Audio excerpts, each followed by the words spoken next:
Alright folks, it looks like they've locked the doors on us. I'm going to be able to deliver our message.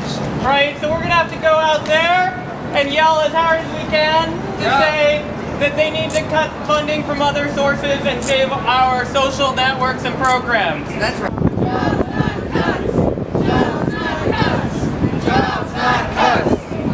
not cuts. Jobs not cuts. Jobs not cuts. Jobs not cuts. So, does everybody know March 1st? We have our automatic spending cuts that are due to go into effect called sequestration. And if you look at, this is our discretionary budget right here. Look at the end, all the programs that we need for our communities, education and healthcare, they get very little money. But the Pentagon budget is that whole big red part. That's more than half of the discretionary budget. That's where we should be cutting. We can't cut the programs that we depend upon. That's right. The U.S. military spending has doubled since 2001. But we've already had tons of cuts to these programs that we depend upon. The Pentagon can't even spend all the money that it has. There was $100 billion left in FY12 that they didn't even spend. Do you think they could maybe cover the Chicago Public Schools deficit so they wouldn't have to close 140 schools? Yes. So this is what we need to do. Where are our priorities? We've got to cut the waste and not the programs that we depend upon so crucially. That's right. All right. Let me just tell you a quick little fast fact. If the cuts to these programs, education and healthcare, happen, there are going to be a lot of job losses here in Illinois.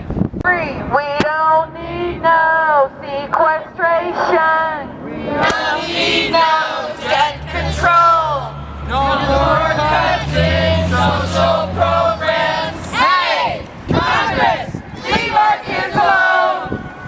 These cuts would devastate working families, children, immigrant, and seniors, many of whom were forced to seek social services for the first time since the big banks and green corporations tanked our economy. That's right. I am not prepared to turn any of the 1,600 families we have served over the past 2 years. I am prepared to tell the fat cats that prey on the most vulnerable to stop terrorizing our communities. That's right. I live in affordable housing, and without these housing, I would be homeless. Cuts to the affordable housing budget would be so hurtful to so many seniors as well as families. Medicare is my health insurance.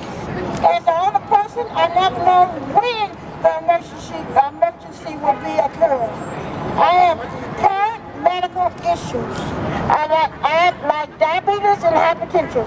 Cuts to the Medicare would hurt me deeply, because then I would be forced to make choices like what prescriptions to be taken or whether or not to go to the doctor. These are choices no senior should have to make.